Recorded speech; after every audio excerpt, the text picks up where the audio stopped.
Good evening sir. Good evening பிள்ளைகள். நாங்கள் classes start பண்ணுவோம். ஸோ லாஸ்ட்டாக நாங்கள் பார்த்துருந்தது வினை சொற்கள் மற்றும் பெயர் சொற்கள் லாஸ்ட்டாக பார்த்து கொண்டிருக்கிறோம். இன்றைக்கு நாங்கள் பார்க்க வேண்டிய பகுதி நாட்டார் பாடல்கள், வினை சொற்கள் மற்றும் உரையாடல் என்ற பகுதி இன்னைக்கு நாங்கள் பார்க்க இருக்கிறோம்.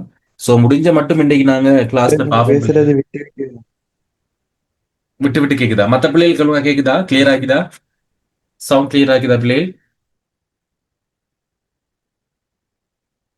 ஒரு ஆள் சொல்லுங்கம்மா. எல்லாருக்கும் சவுண்ட் அப்படி இல்லையா? ஓ சார். கிளியரா இருக்குதா? கிளியரா இருக்குதா? கட் ஆகுதா? ஓ சார். Clear sir. ஓகேம்மா, கிளியர். விகாஸ் உங்களோட நெட்டை கொஞ்சம் பாருங்கப்பா. மழைனால பிள்ளைகள் நெட்வொர்க் கொஞ்சம் பிரச்சனை ஆயிக்கும். கொஞ்சம் அதையும் பார்த்துக்கொள்ளுங்க. நாங்க இன்றைக்கு பார்த்துக்கொள்றது வினை சொற்கள் என்று சொல்லக்கூடிய பகுதி. நாட்டார் பாடல்கள், ஏன்னா வினை சொற்களோடு சேர்த்து நாட்டார் பாடல்களும் இன்றைக்கு பார்க்கிறோம். ஸோ கொஞ்சம் வேகமாக வினை சொற்களை பார்த்துட்டு அதுக்கப்புறம் நாட்டார் பாடல்களை பார்ப்போம். நாங்க ஞாயிற்றுக்கிழமை ஒரு கிளாஸ் இருக்கும் பிள்ளைகள் கண்டிப்பா இணைஞ்சு கொள்ள எல்லாருமே. நேத்து நாங்க பார்த்தது வினை சொற்கள்ல தனிவினை கூட்டு வினை பார்த்திருந்தோம். அதாவது பகாபதமாக இருக்கக்கூடியது. பகாபதம் என்றால் மேலும் பிரிக்க முடியாத சொற்களா இருந்தது என்றால் அது தனிவினை என்று பார்த்தோம். மேலும் பிரிக்கக்கூடிய சொற்களா இருந்தால் அது பகுபதம், அதாவது கூட்டு வினைகள் என்று பார்த்தோம். சரியா? அப்ப அது நாங்க பெயர் சக பெயர், பெயர் சக வினை என்றெல்லாம் எங்கனது பார்த்திருந்தோம் வினை சொற்கள்ல. சோ உதாரணத்துக்கு கைப்பிடி, தந்தியடி போன்ற விடயங்கள் பார்த்திருந்தோம்.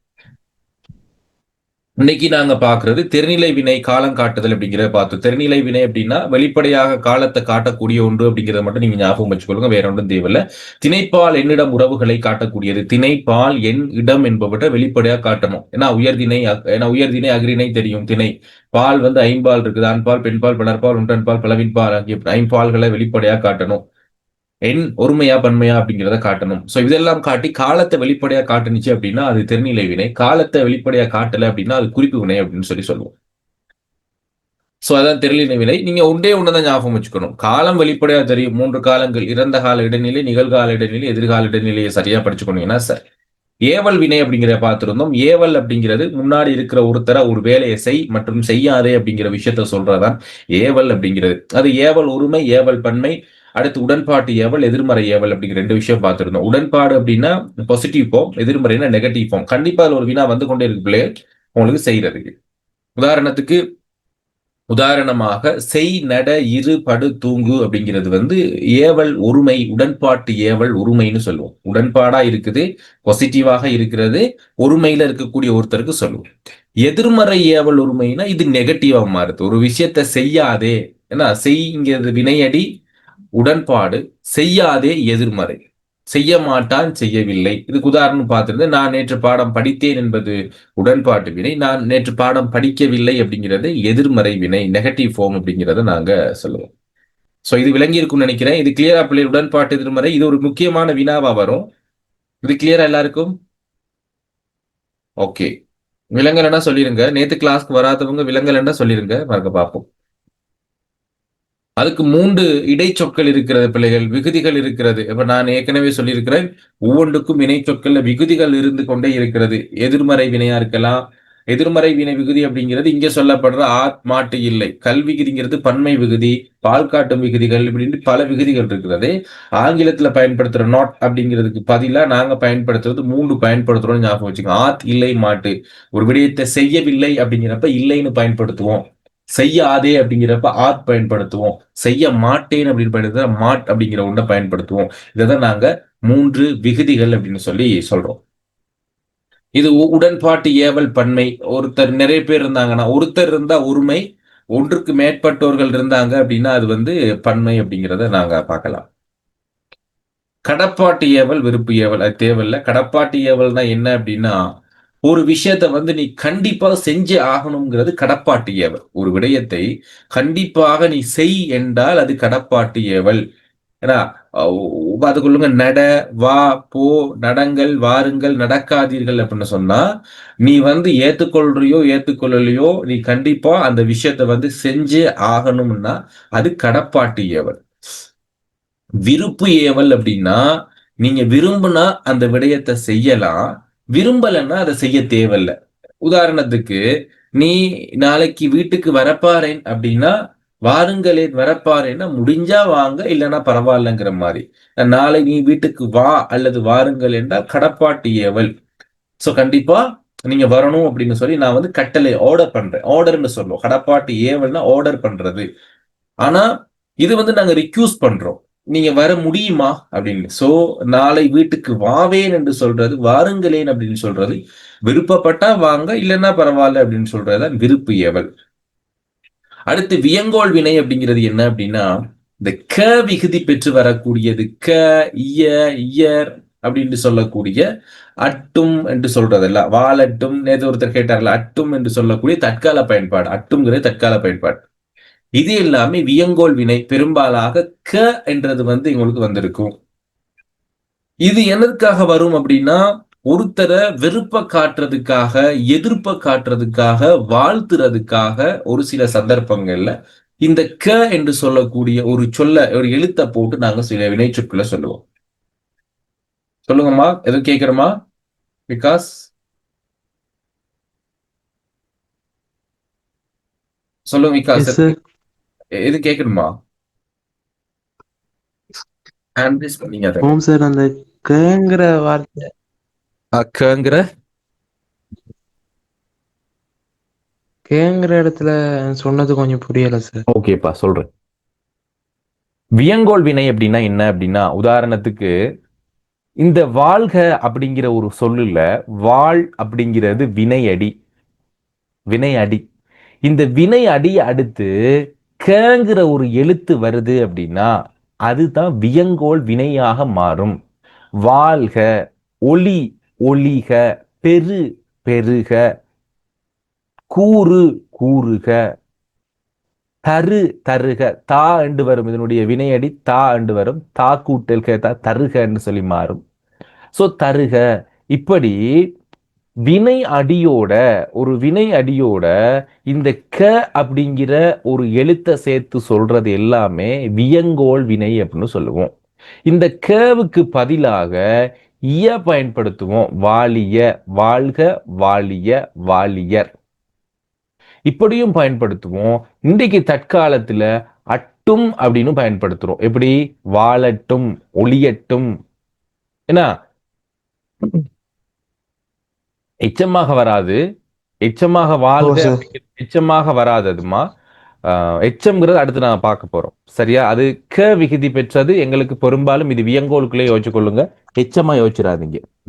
ஓகே. அப்போ வாழ்க, வாலிய, வாலியர், வாழட்டும் அப்படின்னு தற்காலத்துல பயன்படுத்துறோம். இப்படி வந்தால் அது வியங்கோள் வினை. இப்ப நாங்க பார்க்க போறதுதான் எச்ச வினைகள் அப்படிங்கிற விஷயத்த நாங்க பார்க்க போறோம். சரியா? ஸோ இப்போ உங்களுக்கு ஒரு டியூட்டு நான் ஷேர் பண்றேன். வேகமாக அந்த டியூட்டையும் கிரேட் 8ல இன்னைக்கு நான் படிப்பிச்சேன் அவங்களுக்கு. ஸோ கொஞ்சம் ஈஸியா இருக்கும். கொஞ்சம் வேணா பார்த்துக்கொள்ளுங்க. ஒரு நிமிடம் தாரேன், வேகமா செய்யுங்க பிள்ளை இந்த ஒர்க்கை. ஓகே, ஒரு நிமிடம் தாரேன், வேகமா இந்த ஒர்க் செய்யுங்க. சார் அந்த டியூட் எங்க இருக்கு சார்? எந்த டியூட்பா? அந்த நீங்க இப்ப சொன்ன டியூட் கிரேட் 8ல உள்ளதா? கிரேட் 8ல 7க்கு செஞ்சேன் போல். இல்லை, உங்களுக்கு ஷேர் பண்றேன். கொஞ்சம் இருக்கு, உங்களுக்கு ஷேர் பண்றேன். அதை இப்பே பண்ணுங்க. அப்பதான் உங்களுக்கு வேகமா விளங்கும்.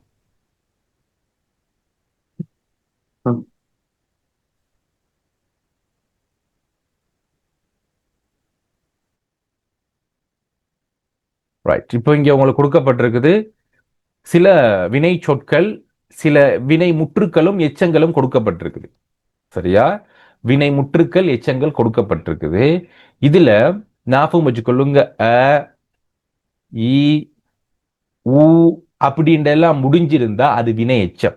எச்சம்னு சொல்ல, வினை எச்சம் இல்ல, எச்சம். அப்படி முடியாம இது முடிஞ்சிருந்துருச்சு அப்படின்னா அது வினை முற்று. உதாரணத்துக்கு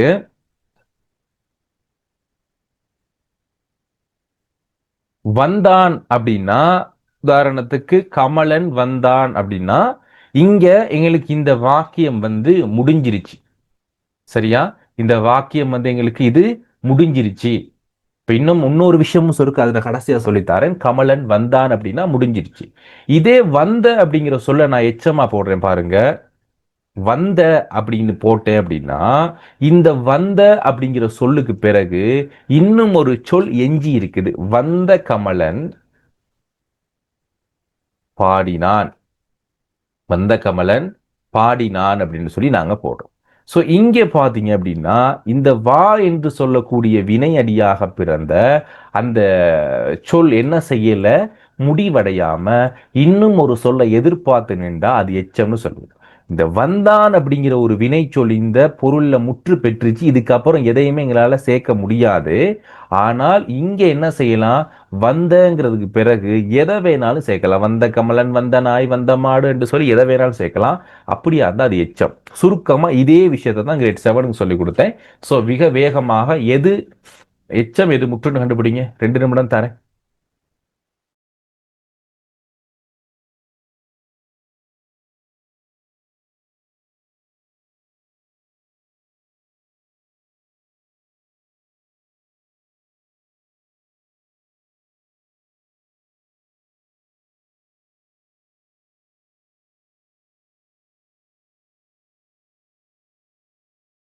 கண்டுபிடிச்சிட்டு ஆனலைஸ் பண்ணுங்க பிள்ளைகள், பார்ப்போம்.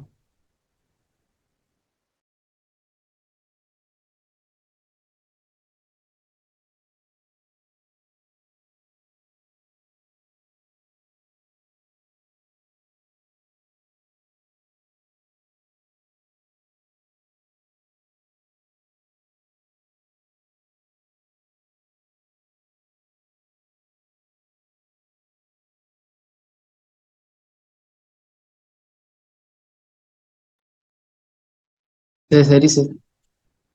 Okay, very good very good. பாப்போம் நாங்க. ஸோ பிறந்தேன் என்பது வினை முற்றா எச்சமா? முற்று சார். முற்று. Very good. எல்லாரும் வினை முற்று. வினை முற்று. எல்லாரும் பார்த்துக்கொள்ளுங்க. பொறிக்கப்பட்டு அப்படின்னு முடிஞ்சிருக்கு. முற்றா எச்சமா? பொறிக்கப்பட்டு. இது எச்சம் பிள்ளைகள். எச்சம். பொறிக்கப்பட்டு அப்படிங்கிறது எச்சம். உகரத்துல முடிஞ்சிருக்கு, ஊனாவில். சரியா, கடைசி ஊல முடிஞ்சிருக்கும். வளர்ந்த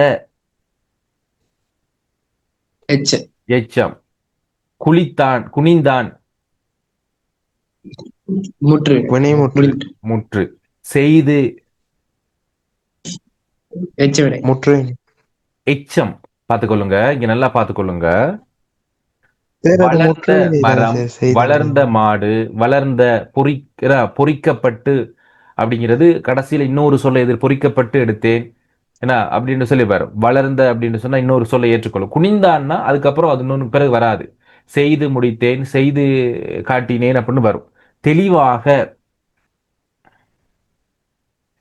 தெளிவாக எச்சம் 2ன்னு போடுறேன் பிள்ளைகள். ஏன்னா இது முதல், இது 2ன்னு போடுறேன். சரியா, ஒன்றெல்லாம் முற்று, 2எல்லாம் எச்சம். தெளிவாக பேசினான், தெளிவாக நடந்து கொண்டான் அப்படின்னு சொல்லு. வருவார். முற்றுவினை. முற்றுவினை. வினை முற்று என முடிஞ்சிருச்சு, முடிஞ்சிருச்சு. வருவார். திருத்தி எச்சம். எச்சம். திருத்தி முடித்தேன், திருத்தி எழுதினேன் அப்படின்லாம் வரும். முடித்தார். முற்று. முடித்தாரா முடிஞ்சிருச்சு. ஓடி. ஓடி எச்சம் என்ன வரல, அதான் வரும். ஓடி அப்படிங்கிறது எச்சம். சரியா, எச்சம். ஓடி முடித்தேன், ஓடி பிடித்தேன், ஓடி களைத்தேன். அடுத்து சுவையானது. முடித்தார் அப்படிங்கிறது பிள்ளைகள் முடிஞ்சிருச்சு. முற்று. முற்று தான் போட்டிருக்கேன், 1வது போட்டிருக்கேன். முற்று. முடித்தாருங்கிறது முற்று. முற்றுதான் அது, 1வது போட்டிருக்கேன். ஓடினா எச்சம். முற்று எல்லாம் 1ன்னு போட்டிருக்கேன் பிள்ளைகள் தான். நம்பர் 1 போட்டுட்டு போயிருக்கேன். எச்சவினையில நம்பர் 2ன்னு போட்டுட்டு போயிருக்கேன். சுவையானது முற்று. முற்று. அதுக்கப்புறம் ஒண்ணுமே சேர்க்க இயலாது. கண்டு எச்சவினை. கண்டுபிடித்தேன் என்ன அப்படின்னு சொல்லி நாங்க இன்னொன்னு காட்டலாம். இப்படி ஒரு வினை சொல்லானது தன்னளவில் முடிவை வந்துருச்சுன்னா அது முற்று. இல்ல இன்னும் ஒரு சொல்ல எதிர்பார்த்திருந்தா எச்சம். ஒரு பெயர் சொல்ல எதிர்பார்த்தா பெயர் எச்சம், வினை சொல்ல எதிர்பார்த்திருந்தா வினை எச்சம். இவ்வளவுதான் பிள்ளைகளுக்கு. ஓகே, அவ்வளவுதான். இங்க பார்த்துக்கொள்ளுங்க. திணைப்பால் என்னிட விகுதிகள் ஏற்காது எச்சவினை விகுதிகள் பெற்று முடிவு பொருளை இதெல்லாம் ஒன்றும் யோசிக்கவே தேவையில்லை. திணைப்பால் அதெல்லாம் உங்களுக்கு வரப்போறது இல்லை. என்ன ஞாபகம் வச்சிருக்கணும்னா, ஒரு சொல் இன்னொரு சொல்லை எதிர்பார்த்து நின்றா அது எச்சம், எதிர்பார்க்கலண்டா அது முற்று. இலங்கணிச்சா இவ்வளவுதான் ஞாபகம் வச்சிருக்கணும். வினை முற்று வினை முற்று தொடர் ரெண்டுக்கும் உங்களுக்கு உதாரணம் சொல்லிடுறேன். சரியா? வினை முற்று அப்படின்னா கமலன் படித்தான் அப்படின்னா வினை முற்று. நல்லா ஞாபகம் வச்சுக்கணும். படித்தான் கமலன் அப்படின்னா இது வினை முற்று தொடர். ரெண்டுக்கு வித்தியாசம் விளங்கிச்சா பிள்ளைகள்? கமலன் படித்தான் என்று சொல்லி படித்தான் என்று சொல்லக்கூடிய வினை சொல் இறுதியில வந்திருந்தால் அது வினை முற்று மட்டும்தான். ஆனால் படித்தான் அப்படிங்கிற வினைச்சொல் முதலாவது வந்து கமலனுங்கிற ஒரு பெயர் சொல் ரெண்டாவது வந்திருந்தால் அது வினை முற்று தொடர். எழுதி வச்சுக்கொள்ளுங்க, நோட் பண்ணிக்கொள்ளுங்க. ஒரு வருஷ வினா பேப்பர்ல இது வந்திருக்குது இந்த வினா. சரியா? கிளியரா அந்த விஷயம் நான் சொன்னது? வினை முற்று என்ன, வினை முற்று தொடர்னா என்ன? கிளியரா? ஓகே, எல்லாருக்கும் ஓகேவா? Okay sir. ஓகே, விளங்கி கொள்ளுங்க. மறக்க சொல்றேன், கமலன் படித்தான் அப்படின்னா படித்தானுங்கிற வினை சொல் இறுதியில வந்திருந்தால் இது வினை முற்று. சரியா? படித்தான் கமலன்னு வினை சொல் முற்றானது வந்து கமலனுங்கிற பேர் சொல் ரெண்டாவது வந்திருந்தா இது வினை முற்று, சாரி, வினை முற்று தொடர் அப்படின்னு சொல்லுவோம். ஓகேவா? அது ரெண்டுக்கு வித்தியாசம் இருக்கு, அது ஞாபகம் வச்சுக்கொள்ளுங்க. மாறி வந்திருந்தா எரேஸ் பண்றத அடுத்து பார்த்துக்கொள்ளுங்க. உதாரணம், இந்த பெயரெச்சங்கள்லாம் எப்படி வரும் அப்படின்னா இறந்த கால, நிகழ்கால, எதிர்காலங்களை பெற்று வரும். அதை நான் உங்களுக்கு காட்டுறேன். நடந்த, படித்த, செய்த. நடந்த நாய், படித்த பாடம், செய்த காரியம். ஒரு வினையை எடுத்து வருது. பெயரெச்சம், வினையெச்சம். பெயரெச்சம்னா எப்படி வந்திருக்கும்? ஒரு பெயர் சொல்ல ஏற்று வந்திருக்கும். நீங்க கூட இதெல்லாம் படிக்க வேண்டியது இல்லை. இதெல்லாம் பெரிய விஷயங்கள், இதெல்லாம் நாங்க தெரிஞ்சு கொள்ள வேண்டியதா வரும். பட் அந்த அளவுக்கு உங்களுக்கு எக்ஸாம் பேப்பர்ல ஒன்றும் கேள்வி கேட்க மாட்டாங்க. கேட்கக்கூடிய கேள்வி இது பெயரெச்சமா வினையெச்சமா அப்படிங்கிறது மட்டும்தான். சரியா? எதிர்மறை பெயரெச்சம்னு ஒண்ணு இருக்கு பிள்ளைகள். எதிர்மறைனா படித்த, படிக்காத, படிக்காத பாடம், செய்யாத வேலை. ஸோ இதெல்லாமே எதிர்மறையா வரும். காணாத மரம், கண்ட, காணாத. கண்ட, காண்கின்ற, காணும், மூன்று காலத்தை உணர்த்தி வரும். எப்படி வரும்னா செய்த வேலை, செய்கின்ற வேலை, செய்யும் வேலை. செய்த வேலைனா இறந்த காலம், செய்கின்ற வேலைனா நிகழ்காலம், செய்யும் வேலைனா எதிர்காலம். அப்ப மூன்று காலங்களை பெற்று வருது அப்படின்னா அது கண்டிப்பா பெயர் சொல்ல பெயரெச்சமாக மட்டும்தான் இருக்கும். முன்னாடி இருக்கக்கூடிய சொல் மூன்று காலங்கள்ல ஏதாவது இறந்த காலம், நிகழ்காலம், எதிர்காலத்தை உணர்த்தி என்ன விகுதி பெற்று வந்திருக்கணும்? ஏங்கிற விகுதி பெற்று வருது. இப்படியா? ஏங்கிற விகுதி பெற்று வருது அப்படின்னா அது பெயரெச்சமா தான் இருக்கும். செய்த, செய்கின்ற, செய்யும், படித்த, படிக்கின்ற, படிக்கும், விழுந்த, விழுகின்ற, விழும் அப்படின்னு மூணு காலத்தையும் பெற்று வந்திருந்தா அது எங்களுக்கு பெயரெச்சமா இருக்கும். எதிர்மறை பெயரெச்சம் எப்படி வரும்னா அப்படிங்கிற இடைச்சொல்ல பெற்று வரும். எப்படி? செய்யும் வேலை, படிக்கும் வேலை, காணும் வேலை, செய்யாத வேலை, படிக்காத வேலை, இடையில ஆத் அப்படிங்கிற ஒன்றையும் பெற்று வந்திருக்கும். செய்யாத வேலை. அப்ப அப்படிங்கிறத பெற்று வந்திருந்தால் உங்களுக்கு அது பெயரெச்சம். இதெல்லாம் ஞாபகம் வச்சுக்க வேண்டியது இல்லை. பெயரெச்சம்னு கண்டுபிடிக்கிறதுக்கு ஒரு பெயர் சொல் பின்னாடி வரும் அப்படின்னா அது பெயரெச்சம். வினைச்சொல் வரும்னா வினையெச்சம். வினையெச்சத்தை பாருங்க, குறிப்பை பிறகு சொல்லித்தரேன்.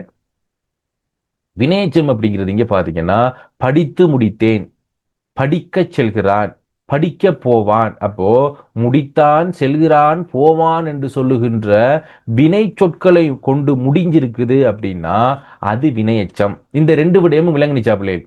பெயரெச்சம், வினையெச்சம் விளங்குனிச்சா? எதுவும் டவுட் இருக்குதா? ஞாபகம் வச்சுக்க வேண்டியது உ, அ, உ, இ அப்படிங்கிற மூன்று அந்த பெயரெச்ச வினையெச்ச விகுதிகள் பெற்று வரும். அ, உ, இ அப்படிங்கிற கடைசியில அந்த பெற்று இருந்துச்சுன்னா அது பெயரெச்சம், வினையெச்சம், எச்ச வினைன்னு சொல்லுவோம். இல்லை எல்லாரும் ஆன்சர் பண்ணுங்க. விலங்கல் என்று சொல்லி மெசேஜ் ஒன்று போடுங்க, சொல்லித்தாரன். விளங்கிருச்சுண்டா எனக்கு ஒரு ஓகேன்னு சரி மெசேஜ் போடுங்க. அப்பதான் நான் அடுத்த செக்ஷனுக்கு போகலாம். சரி, அடுத்த அப்பதான் நான் படிப்பிப்பேன். ஓகே. விளங்கினேன் சார். ஓகே, மறுக்க சொல்லி தந்துடுறேன். பார்த்துக்கொள்ளுங்க.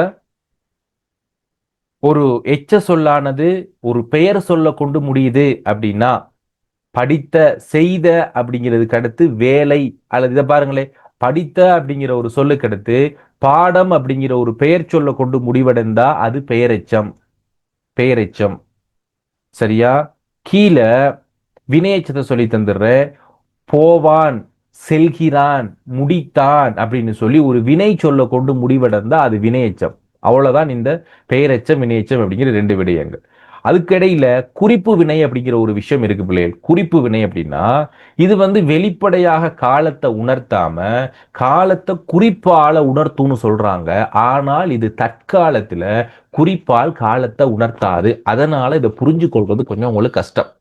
தொல்காப்பியர் காலத்துல 2000 வருஷத்துக்கு முன்னாடி குறிப்பால காலத்தை உணர்த்தினாலும் தற்கால நிலைப்பாட்டுல குறிப்பு பெயரெச்சம் அப்படிங்கிற ஒன்று இல்லை.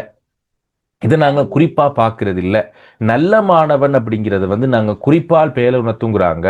நல்ல மாணவன் நேற்றும் நல்ல மாணவன், இன்றும் நல்ல மாணவன், நாளையும் நல்ல மாணவன் 3 காலங்களையும் குறிப்பால உணர்த்துறதுனால இது குறிப்பு பெயரெச்சம்னு சொல்றாங்க. நல்லங்கிற ஒரு சொல் மாணவன் அப்படிங்கிறத குறிப்பால 3 காலத்தை உணர்த்துது. இது குறிப்பு பெயரெச்சம்னு சொன்னாலும் தற்கால நிலைப்பாட்டில் இதை நாங்க சாதாரணமான பெயரெச்சமா தான் பார்க்கிறோம் ஒழிய குறிப்பு பெயரெச்சமாக நாங்க இதை பெருசா பார்க்கறது இல்லை. ஓகே.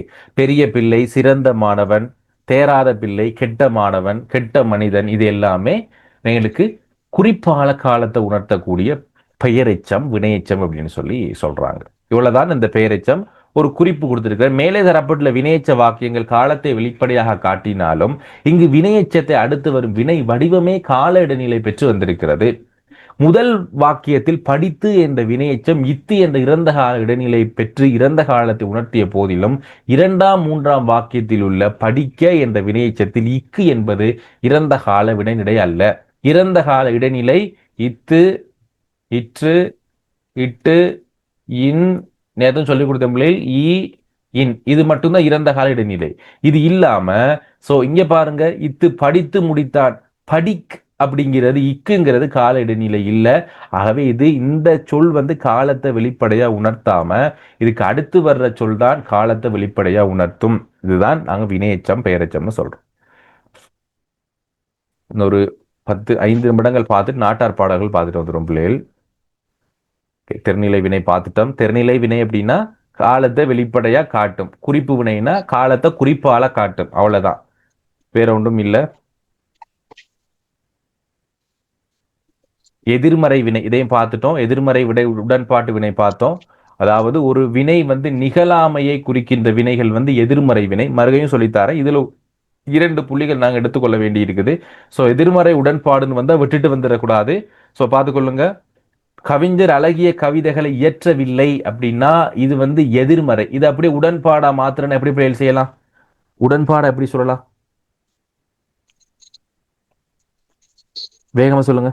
உடன்பாடா சொல்றேன்னா கவிஞர் அழகிய கவிதையை இயற்றினார் அப்படின்னு சொல்லணும். கவிஞர் அழகிய கவிதையை இயற்றினார். அப்பா உணவு சமைக்கவில்லைங்கிறத உடன்பாடா சொல்றேன்னா அப்பா உணவு சமைத்தார். அப்போ எதிர்மறை வினையோ கொடுத்துட்டு அல்லது உடன்பாட்டு வினை ஒன்று கொடுத்துட்டு மாறி கேட்கலாம். இது ஒரு வினாவா வரும். உடன்பாடு வினை அப்படிங்கிறது கவிஞர் அழகிய கவிதை இயற்றினார், அப்பா உணவு சமைத்தார், இதெல்லாம் ஓகே. பட் இப்போ எங்களுக்கு ஒரு வாக்கியம் இருக்கு பிள்ளைகள். இதுதான் கொஞ்சம் பார்த்துக்கொள்ள வேண்டிய விடயம். இந்த வடிவத்தை மட்டும் நாங்கள் கூடுதலா பார்த்துட்டு அடுத்து நாங்க என்னத்துக்கு போயிடுவோம் அப்படின்னு சொன்னா நாட்டார் பாடல்களுக்குள்ளால போயிட்டு நாட்டார் பாடலை படிச்சுட்டு வந்துடுவோம். செய்வினை செயற்பாட்டு வினை. இந்த வடிவம் உங்களுக்கு தரம் 10ல 11ல பகுதி 2ல முக்கியமான வினா. அதே நேரம் கல்வி பொது தர சாதாரண தர பரீட்சை பத்திரத்திலையும் ஒரு முக்கியமான வினா. இதுவும் 2 புள்ளிகளுக்கு வர வேண்டியது.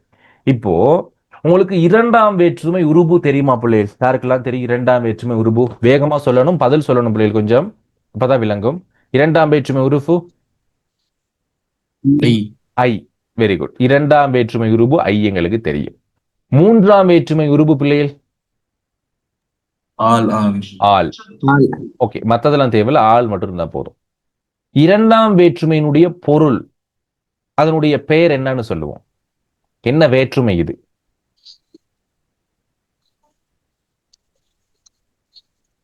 ஐ. Very good. செயப்படு பொருள் வேற்றுமை. செயப்படு பொருள். அடுத்து ஆளுங்கிறது கருவி கருத்தா பொருள். சரியா? கருவி கருத்தா. ஓடுங்கிறது உடல் நிகழ்ச்சி வேற, ஆளுங்கிறது கருவி கருத்தா மட்டும்தான். இதை ஞாபகம் வச்சுக்கொள்ளணும். இப்போ செய்வினை வாக்கியம் அப்படின்னு சொன்னா பிள்ளைகள் இரண்டாம் வேற்றுமை உருபு சேர்ந்து வந்திருந்தால் அது செய்வினை வாக்கியம். மூன்றாம் வேற்றுமை உருபு சேர்ந்து வந்திருந்தா அது செயற்பாட்டு வினை வாக்கியம். தெளிவில்லைன்னா இடையில கேட்டுக்கொள்ளுங்க, சரியா? செய்வினை வாக்கியம் அப்படின்னா இரண்டாம் வேற்றுமை உருபு சேர்ந்து வந்திருக்கும். செயற்பாட்டு வினைன்னா மூன்றாம் வேற்றுமை உருபு சேர்ந்து வந்திருக்கும். இங்க பார்த்துக்கொள்ளுங்க. நான் பாடத்தை படித்தேன், இதுல இரண்டாம் வேற்றுமை உருபு இருக்கா இல்லையா பிள்ளை? இருக்குது. வெரி இருக்கு சார். ஓகே. இப்ப நான் அப்படிங்கிறதுக்கு பதிலாக நான் இன்னொரு சொல் பயன்படுத்திக்கிறேன், வேற ஒரு பெயர் சொல்ல பயன்படுத்துறேன். மாற்று பெயர் இல்லாம ஒரு பெயர் சொல்ல பயன்படுத்துறேன். நமக்கு தெரிஞ்ச கமலாவை கூப்பிடுக்கிறோம் கொஞ்சம். கமலா பாடத்தை படித்தாள் அப்படின்னு சொல்லி நான் எடுத்துட்டேன். இப்போ இந்த வாக்கியத்துல எது எழுவாய் பிள்ளைகள்? எழுவாய் எது? பதில் சொல்ல பார்க்கணும் கொஞ்சம். எழுவாய் எது? கமலா எழுவாய். பயனிலை எங்களுக்கு படித்தால். செயற்படு பொருள் எது? பாடத்தை. இந்த வாக்கியத்துல இதுதான் செயற்படு பொருள் என்பதை நாங்க எப்படி இனங்கண்டு கொண்டோம்? அது ஞாபகம் இருக்குதா? எப்படி கேள்வி கேட்கலாம் எழுவாய கண்டுபிடிக்கிறதுக்கு? எது செயற்படு? நான் கேட்கிறேன், ஒரு வாக்கியத்துல எழுவாயை கண்டுபிடிக்கிறதுக்கான 3 வாக்கியம் கேட்போம். என்ன கேட்போம்? என்ன கேள்வி கேட்போம் எழுவாயை கண்டுபிடிக்கிறதுக்கு? யார், எது, எவை. இதை மறந்துடாங்க பிள்ளைகள். இதுவும் ஒரு வினாதான். 10 வினாக்கள்ல இது ஒரு வினா. இது அந்த செகண்ட் பார்ட்ல 10 வினாக்கள்ல யார், எது, எவைன்னு கேள்வி கேட்டா மட்டும்தான் கண்டுபிடிக்கலாம். இல்லைன்னா உங்களால கண்டுபிடிக்க முடியாது. ஏன்னா பெரிய வாக்கியம் ஒன்று கொடுப்பாங்க. பெரிய வாக்கியம் ஒன்று கொடுத்தா அதுல கொஞ்சம் கண்டுபிடிக்க கஷ்டம். யார் பாடத்தை கமலா படித்தார். இப்ப செயற்படு பொருள் எப்படி கண்டுபிடிப்பீங்கன்னு சொல்லுங்க பாப்போம் வேகமா. செயற்படு பொருள் எதை படித்தார்? ரைட், பார்த்துக்கொள்ளுங்க. யாரை, எதை, எவற்றை. சரியா? இந்த 3ஐயும் கேட்டோம் என்றால் இந்த 3ல ஒன்று கேட்கலாம். உயர்திணையா இருந்தா யாரை, அக்ரிணையா இருந்தா ஒருமை, அக்ரிணையா இருந்தா எதை, அக்ரிணை பன்மையா இருந்தா எவற்றை. சரியா? எதை படித்தார்னா பாடத்தை படித்தார். இப்போ எங்களுக்கு இது ஓகே. இது ஒரு வாக்கியம், ஒரு சொல் படிப்பிச்சுட்டேன். ஞாபகம் வச்சுக்கொள்ளுங்க. இது 2 புள்ளி. இன்னைக்கு மட்டும் நாங்க 6 மார்க்ஸுக்கு படிக்கிறோம் பிள்ளைகள். ஒன்று உடன்பாட்டு எதிர்மறை 2 மார்க்ஸ் கண்டிப்பா வர வேண்டிய, டெய்லி வர்ற ஒரு பேப்பர், ஒரு வினா. அடுத்து உடன்பாட்டு வினை, செய்வினை செயற்பாட்டு வினை 2 மார்க்ஸ் 4 மார்க்ஸ். அடுத்து எழுவாய் பயனிலை செய்யப்பட்ட பொருள் 2 மார்க்ஸ். மொத்தம் 6 புள்ளிகளுக்கு இன்னைக்கு படிக்கிறோம். முக்கியமான பகுதி நல்லா ஞாபகம் வச்சுக்கொள்ளுங்க. இப்போ கமலா பாடத்தை படித்தால் அப்படிங்கிறது செய்வினை. ஏன் அப்படின்னா எந்த ஒரு வாக்கியத்துல இரண்டாம் வேற்றுமை உருபு செயற்படு பொருள் இருக்குதோ அதை நாங்க செய்வினை அப்படின்னு சொல்லுவோம். சரி, ஓகே.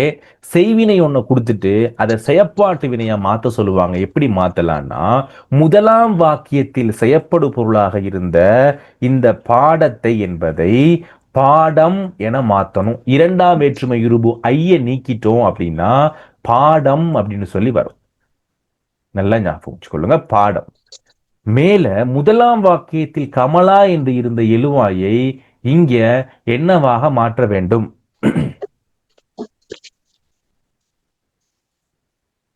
இங்க செயற்படு பொருளா இருந்தது, இங்க எழுவாயாக வந்துருச்சுன்னா மேல எழுவாயாக இருந்தது இங்க என்னவாக வரும்? பாப்போம். செயற்படு பொருளாக வராது, கருவி கருத்தாவாக வரும். Very good. ஒருத்த மெசேஜ் கருவி கருத்தாவாக. நான் உட கேட்டேன், ஆள் அப்படிங்கிற மூன்றாம் வேற்றுமை உருபு சேர்க்கணும். கமலா என்பதோட என்னத்தை சேர்க்க போறோம்? ஆள் சேர்த்தா கமலாவாள் அப்படின்னு வரும். அப்ப படித்தாள் என்பது எப்படி வரப்போகுது பிள்ளைகள்? படித்தாள் என்பது பாடம் கமலாவால் படிக்கப்பட்டது, படிக்கப்பட்டது அப்படின்னு வரணும். இப்ப விளங்கி இருக்குன்னு நினைக்கிறேன். நல்லா தெளிவா சொல்லி கொடுத்தேன். முதலாம் வாக்கியத்துல எழுவாயாக இருந்தது, இரண்டாம் வாக்கியத்துல இது செயற்பாட்டு வினை வாக்கியத்துல கருத்தாவாக மாற முதலாம் வாக்கியத்துல செயற்படு பொருளாக இருந்த இந்த பாடத்தை அப்படிங்கிறது இந்த இரண்டாம் வாக்கியத்துல எழுவாயாக மாறி இருக்குது. இததான் இது செய்வினை என்னும் இது செயற்பாட்டு வினைன்னு சொல்றோம். சரி, இங்க பாருங்க, நான் பாடத்தை படித்தேன், நான் பாடம் படித்தேன் என்றும் வரலாம். சோ தம்பி வீட்டை கட்டினான், இப்படி எல்லாம் இரண்டாம் வேற்றுமை இருபு ஐ சேர்ந்து வருது அப்படின்னா அதை நாங்க செய்வினை அப்படின்னு சொல்லுவோம்.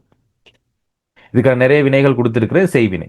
செயற்பாட்டு வினை அப்படின்னா பாடம் என்னால் படிக்கப்பட்டது, வீடு தம்பியால் கட்டப்பட்டது அப்படின்னு சொல்லி மூன்றாம் வேற்றுமை ஆள் உருபு சேர்ந்து வந்தால் அது செயற்பாட்டு வினை. இப்போ நான் உங்களுக்கு சில வாக்கியங்கள் கொடுத்திருக்கேன் பிள்ளைகள். சோ இங்க மாணவர் வகுப்பறையை சுத்தம் செய்தனர். இது வந்து செய்வினையா செயற்பாட்டு வினையா பிள்ளைகள்? மாணவர்கள் வகுப்பறையை சுத்தம் செய்தனர் செய்வினையா செயற்பாட்டு வினையா? செய்வினை. செய்வினை. ஏன்னு சொன்னா இரண்டாம் வேற்றுமை உருபு இங்க இருக்குது. சரி, இப்போ இத வேகமா செயற்பாட்டு வினையா மாத்துங்க பாப்போம். வகுப்பறை மாணவர்களால் சுத்தம் செய்யப்பட்டது. Very good. வகுப்பறை மாணவர்களால் சுத்தம் செய்யப்பட்டது அப்படின்னா சரி. எல்லாருமே ட்ரை பண்ணி பாருங்க. 2 மார்க்ஸ் கண்டிப்பா இன்னைக்கு தேவை என்னால. அடுத்து மாணவர்களால் வகுப்பறை சுத்தம் செய்யப்பட்டதுனாலும் ஓகே. எதுல வரணும்? மாணவர்கள் மேல எழுவாயாக இருந்த அந்த சொல்லுக்கு மேல ஆள் உறுப்பு சேர்த்து விட்டோம்னா சரி. வகுப்பறைங்கிறதுல இருக்கக்கூடிய அந்த ஐயை நீக்கிட்டோம்னா சரி. ஐயை நீக்கி ஆள் சேர்த்தால் ஓகே. அடுத்து ஆசிரியர் இலக்கணம் கற்பித்தார் செய்வினையா செயற்பாட்டு வினையா? செய்வினை. செய்வினை. ஆனா ஒரு பிரச்சனை, இதுல வந்து ஐ என்ற வேற்றுமை உருபு இல்ல. பாத்தீங்களா? ஐ என்ற வேற்றுமை உருபு இருக்குதா? ஆனால் இது எப்படி வந்திருக்கணும்? ஆசிரியர் இலக்கணத்தை கற்பித்தார்னு வந்திருக்கணும். ஆனால் செயப்படு பொருள் உருவு மறைஞ்சி வந்திருக்குது. இது உருவு தொக்குதல் என்ன மறைஞ்சி வந்திருக்குது. சோ அங்க எங்களுக்கு இல்லைனாலும் பரவாயில்ல, எதை கற்பித்தார் இலக்கணத்தைன்னு சொல்லி ஐங்கிற வேற்றுமை உருவை சேர்க்கலாம். ஆகவே இந்த இடத்துல ஐ இருக்குதுங்கிறத நினைச்சுக்கொள்ளணும். சோ ஒருவேளை இந்த மாதிரி கொடுக்காமலும் கொடுப்பாங்க எக்ஸாம் பேப்பர்ல. இது செய்வினை. செயற்பாட்டு வினையா மாத்திரன்னு என்ன பிள்ளைகள் செய்யலாம்? அப்ப வேகமோரா இலக்கணம் ஆசிரியரால் கற்பிக்கப்பட்டது. Very good. இலக்கணம் ஆசிரியரால் கற்பிக்கப்பட்டது. ஆசிரியர் இலக்கணம் கற்பிக்கப்பட்டது. ஓகே. அடுத்து நாட்காலி தச்சனால் செய்யப்பட்டது. என்ன வடிவம் பிள்ளைகள்? செய்வினையா செயற்பாட்டு வினையா? என்ன வினை? செய்வினையா செயற்பாட்டு வினையா? செய்வினை. செயற்பாட்டு வினை. செயற்பாட்டு வினை. ஏன்?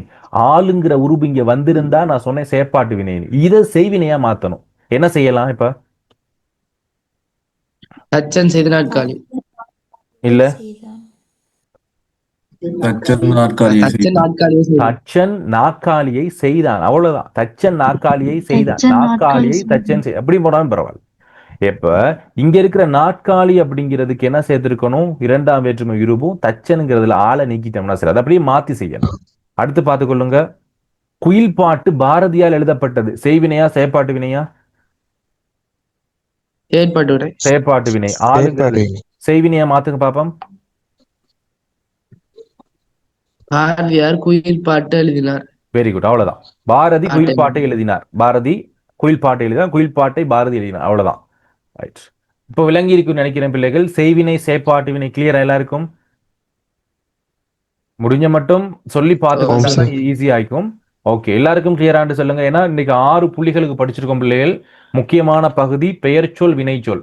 அப்போ மிகுதி பகுதி தனிவினை, தன்வினை, பிறவினை, காரணவினை, இதெல்லாமே இன்னும் நிறைய பகுதிகள் இருக்குது. உரையாடல் பகுதி இன்னும் இருக்குது. இந்த பகுதி எல்லாம் ஞாயிற்றுக்கிழமை இரவு 9 மணிலிருந்து 10 மணி வரைக்கும் கிளாஸ் ஒன்று போட்டிருக்கேன். அதுக்கு இணைஞ்சு கொள்ள பாருங்க. சரி, ஞாயிற்றுக்கிழமை. இப்போ நாங்க நாட்டார் பாடல்களுக்குள்ளால போயிடுவோம். வெயிட்.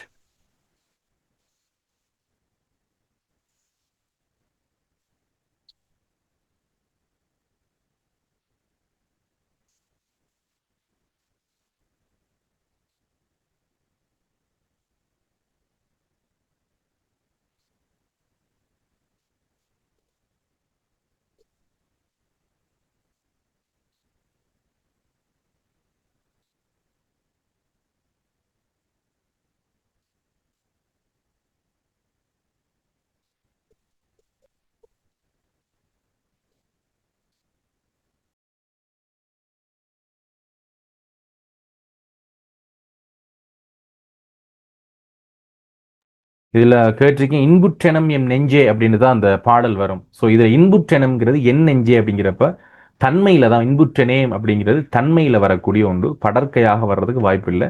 சரியா பார்ப்போம். இன்புற்றெனம் எம் நெஞ்சேங்கிறதுல அந்த பாடல் தன்மையில தான் வருமா, பாத்திமாவா பார்ப்போம். ஓகே, நாட்டார் பாடல்கள் என்று சொல்லக்கூடிய பகுதி பிள்ளைகள் 7வது அலகு உங்களுடைய இலக்கிய தொகுப்பு பகுதியில. ஸோ இதுல கொடுக்கப்பட்டிருக்கிற பாடல் ஏற்பாடல், அருவி வெட்டும் பாடல், ஏன்னா காதல் பாடல், மீனவர் பாடல் என்று சொல்லக்கூடிய 4 பாடல்கள் கொடுக்கப்பட்டிருக்குது. ஸோ இன்னைக்கு நாங்கள் முடிஞ்ச மட்டும் பார்த்துக்கொள்வோம். ஏனைய பகுதிகளை ஞாயிற்றுக்கிழமை மிகுதி பகுதியில் பார்க்கலாம். ஸோ முதலாவது கொடுக்கப்பட்டிருக்கிற பாடல் ஏற்பாடல். வயல்ல வந்து ஏற்பூட்டி உழுகின்ற மாடுகள் பெருக வேணும், உழவு தொழில் சிறக்க வேண்டும், மழை வளம் மிகுந்து இருக்க வேண்டும், உலகத்தில் உள்ளவர்கள் எல்லாம் சிறப்பாக வாழ வேண்டும் என்று சொல்லி சிவனை வேண்டி பாடுகின்ற ஒரு பாடலாக இந்த ஏற்பாடல் இருக்குது. சிவபெருமான் அவரை வேண்டி பாடுறாங்க. கட்டான மிக வேகமா ரீஜாயின்ட்டாங்க. ஸோ அப்படிப்பட்ட ஒரு பாடலும், அதே நேரம் அடுத்த 2வது பாடல் அருவி வெட்டுகின்ற பாடல். அந்த விவசாய நிலத்தில அங்க இருக்கக்கூடிய நெல்லெல்லாம் அருவி வெட்டக்கூடிய ஒரு பாடலாகவும் இங்க 2 பாடல்கள் சொல்லப்பட்டிருக்குது. ரீஜாயின்ட்டாங்க, நாங்க பார்ப்போம்.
ஓகே, இப்போ இதுல முதலாவது பாடல் ஏற்பாடல் அப்படிங்கிற பாடல். ஸோ முதலாவது சொல்றாங்க பட்டி பெருக வேணும் தம்பிரான். தம்பிரான் அப்படிங்கிறது வந்து சிவபெருமான சொல்றாங்க. பட்டி அப்படிங்கிறது பிள்ளைகள் இந்த மாடுகள் எல்லாம் வச்சிருக்கிற இடத்தை சொல்றாங்க பட்டி என்று சொல்றாங்க. பட்டி என்றது மாடுகளை எல்லாம் அடைத்து வைக்கின்ற ஒரு இடத்தை வந்து பட்டி அப்படின்னு சொல்றாங்க. பட்டி பெருக வேணும் அப்படிங்கிறது வந்து பட்டிகள் கூடுதலாக இருக்கணுங்கிறது மாடுகளினுடைய எண்ணிக்கை வந்து அதிகமாக மாறணும் அப்படிங்கிறத இவங்க விரும்புறாங்களாம். சரியா, முதலாவது வந்து அவங்க எதிர்பார்க்கிற விடயங்களாக சொல்லப்பட்டிருக்கு. பட்டி பெருக வேணும் தம்பிரான் என்ற சிவபெருமானே. பால் பானை பொங்க வேணும் தம்பிரானே. பால் பானை அப்படிங்கிற பிள்ளைகள் பொங்கல் பானை அப்படின்னு சொல்லுவோம். ஸோ இந்த பால் பானை பொங்கணும் அப்படின்னா, ஸோ உங்களுக்கு காட்டுறேன் பால் பானையை.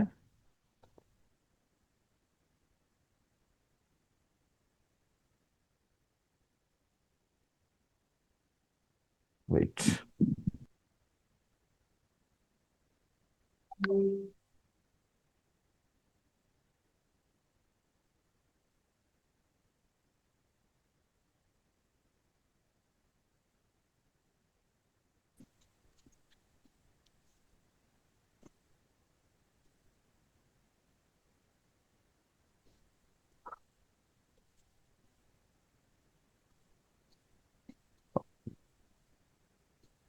இப்போ உங்களுக்கு இதை பார்த்தா தெரியும், இதான் அந்த பால் பானை பொங்குதல் அப்படின்னு சொல்லுவோம். இப்படி இந்த பால் பானை பொங்கி வரணும் அப்படின்னு எதிர்பார்க்கிறாங்க. சரியா, பட்டியல் என்றால் மாடுகளினுடைய எண்ணிக்கை அதிகரிக்க வேண்டும். பால் பானை என்றால் இந்த பால் பானை பொங்க வேணும். ஸோ இந்த பால் பானை பொங்குவதற்கு என்னெல்லாம் வேணும் அப்படின்னா, இந்த ஒரு பால் பானை உண்டு வேணும் அப்படின்னா இதுக்கு முதலாவது நெல் வேணும், ஏன்னா அரிசி வேணும். 2வது வந்து பால் வேணும். இந்த 2 விடயங்களும் இங்கே எதிர்பார்க்கப்படுது. ஆகவே எனக்கு என்ன கூடுதலாக கிடைக்கணும், மாடுகளிலிருந்து பால் பசும்பாலும் அரிசியும் வந்து எனக்கு தாராளமாக கிடைக்க வேணும். அதன் மூலமாக என்னுடைய வீடுகள்ல பால் பானை வந்து பொங்கி வழிய வேணும் அப்படிங்கிறது வந்து எதிர்பார்ப்பாக இருக்கிறது. 3வது மேலி என்று சொல்றது பிள்ளைகள் செல்வம் அல்லது கலப்பையை குறிக்கிறது. நாங்க மேலை பார்த்திருந்தோம் என்னத்துல பாரதியார் சுயசரிதியில கொம்பில்லாத ஒரு உயிரினம்னு மேலை என்பது வேற, மேலி என்பது வந்து வேற. இப்ப மேலி என்பது கலப்பையினால உருவாகக்கூடிய செல்வம் எங்களுக்கு வந்து அதிகரிக்கணும். கலப்பையினால உழவு தொழில் வந்து எங்களுக்கு சிறப்பா இருக்கும். கலப்பை தெரியும் தானே பிள்ளைகள்? ஏர்கலப்பை எல்லாத்துக்கும் தெரியும் தானே? யாருக்காவது தெரியாதா ஏர்கலப்பை?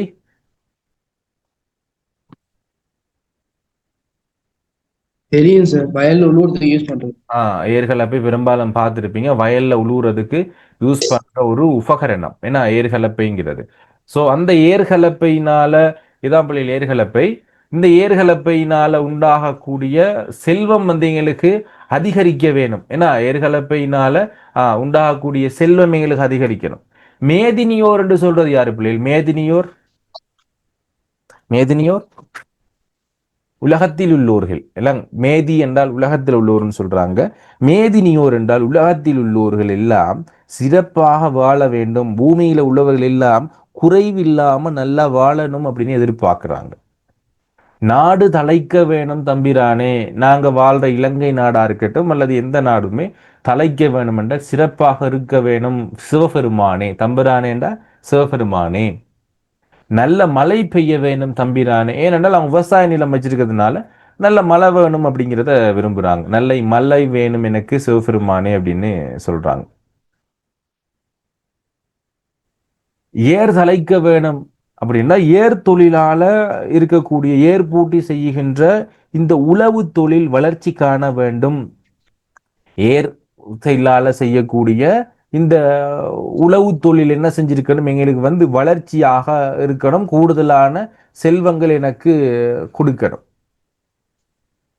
ஏர் தலைக்க வேணும் தம்பிரானே, எல்லோரும் வாழ வேணும் தம்பிரானே அப்படின்னு சொல்ல. எல்லாருமே நல்லா வாழணும். 4th லைன் இல்லையா? 1 2 3 4 மேதினியோர் வாழ வேணும் என்று இல்லையா உங்களோட புத்தகத்துல? கொஞ்சம் பாருங்க.